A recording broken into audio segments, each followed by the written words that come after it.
Eva Dwiana merupakan wali kota perempuan pertama di Bandar Lampung. Eva Dwiana menjabat sebagai wali kota Bandar Lampung setelah memenangi Pilkada 2020 lalu dan dilantik bersamaan dengan 6 kepala daerah lainnya pada hari Jumat lalu oleh Gubernur Lampung Arinal Junaidi.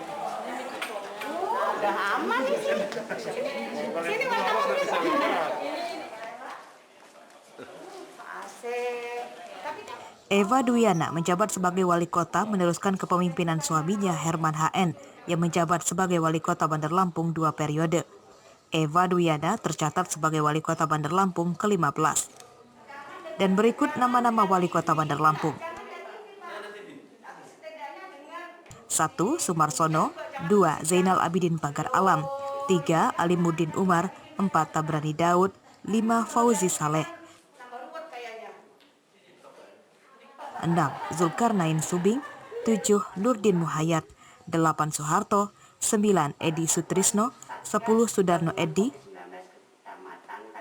11. Herman HN, 12. Sulpakar, 13. Herman HN, 14. Badri Tamam, 15. Eva Dwiana.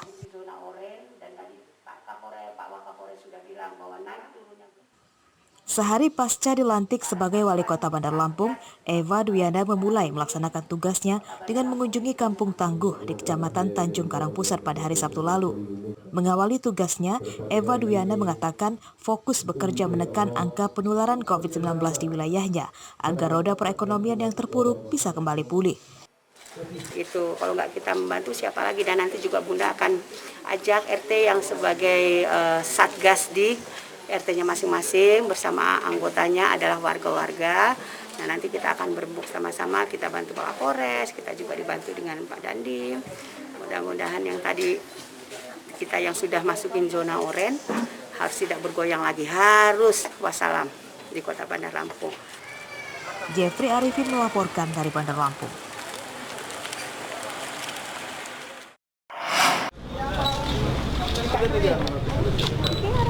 ...48 desa di Pringsewu menggelar pemilihan kepala desa atau pilkades serentak dengan tetap menerapkan protokol kesehatan yang ketat. Pelaksanaannya pun dikawal ketat juga dengan tim Satgas Penanganan Gabungan dari Polri, TNI, dan tim medis tempat.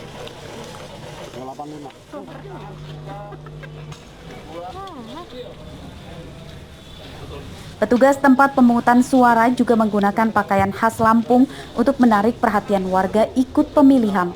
Salah satunya yang dilakukan panitia pemilihan TPS 1 di Desa Bulukarto, Pringsewu. Assalamualaikum. Selain itu, untuk memberikan rasa keadilan pemilih, petugas TPS juga mendatangi warga yang tidak bisa datang ke TPS ke rumahnya masing-masing. Mereka datang membawa surat dan kotak suara serta menjamin kerahasiaan pemilih. Ya, tentunya kita mengharapkan jalannya proses pemilihan ini berjalan dengan lancar, sukses, dan tidak ada kendala suatu apapun. Tentunya berkat kita menerapkan prosedur-prosedur atau peraturan bupati dan protokol kesehatan. Ini merupakan satu kehormatan bagi kami, tapi tanggung jawab kami untuk bisa melaksanakan sebaik-baik mungkin. Sehingga alhamdulillah dari tadi sudah sampai dengan 67% yang hadir. Diharapkan nanti tepat waktu, tidak ada satupun pilih kecuali bisa melaksanakannya. Termasuk yang di Sabel itu juga bisa melaksanakan, dan dengan tentunya yang paling pokok adalah protokol kesehatan harus dilaksanakan. Kelak pemilihan kepala desa akan diusahakan dilakukan dengan e-voting supaya menghindari penyebaran COVID-19. Untuk itu, pemerintah setempat sedang mempersiapkan segala keperluannya. Andri Kurniawan melaporkan dari Pringsewu.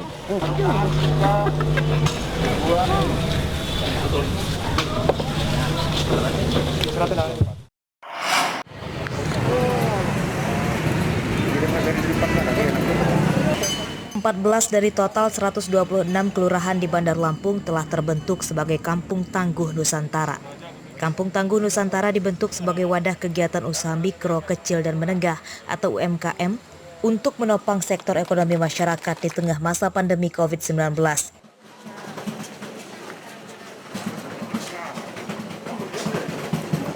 Kampung Tangguh Bumi Waras. Salah satu kampung tangguh Nusantara yang dibentuk ada di Kelurahan Bumi Waras, Bandar Lampung pada Sabtu lalu.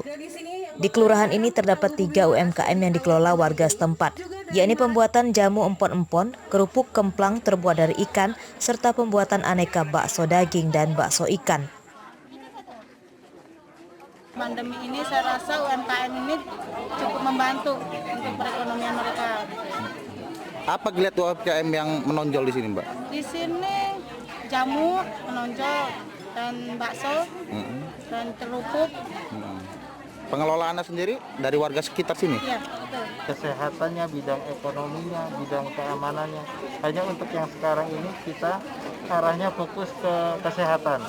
Jadi diharapkan dari yang zona orange ini kita bisa turun lagi ke kuning bahkan ke hijau. Produksi sendiri. Dibentuknya Kampung Tangguh juga bertujuan untuk penanganan percepatan wabah COVID-19. Di Kampung Tangguh Nusantara didirikan rumah isolasi bagi warga yang tertular maupun terindikasi terjangkit COVID-19. Robi Laste melaporkan dari Bandar Lampung.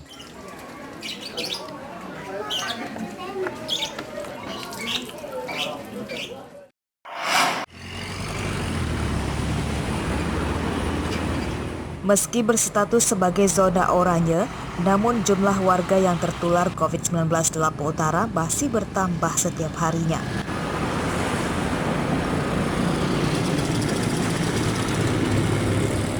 Minggu siang, Dinas Kesehatan setempat mencatat ada penambahan 20 pasien baru yang terkonfirmasi positif COVID-19. Dari jumlah tersebut, 2 pasien diantaranya meninggal dunia.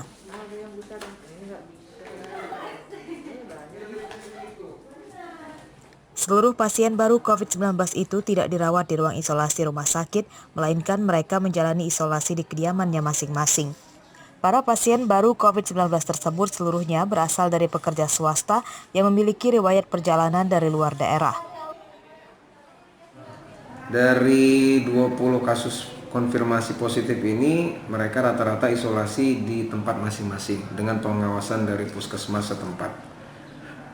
Penambahan pasien meninggal dunia berapa? Untuk penambahan kasus meninggal dunia dalam beberapa minggu ini ada 2 kasus positif yang meninggal dunia. Sementara itu, menurut data Dinas Kesehatan Provinsi, wilayah Lampung kini telah terbebas dari zona merah COVID-19. Dari 15 kabupaten di Lampung, 13 daerah berstatus sebagai zona oranye dan 2 daerah berstatus zona kuning COVID-19. Jumlah akumulasi COVID-19 sebanyak 12.535 orang dengan angka kematian 648 pasien. Meski ada penurunan angka penularan COVID-19, petugas Dinas Kesehatan tetap meminta kepada masyarakat agar menerapkan protokol kesehatan. Ardi Yohaba melaporkan dari Lampung Utara.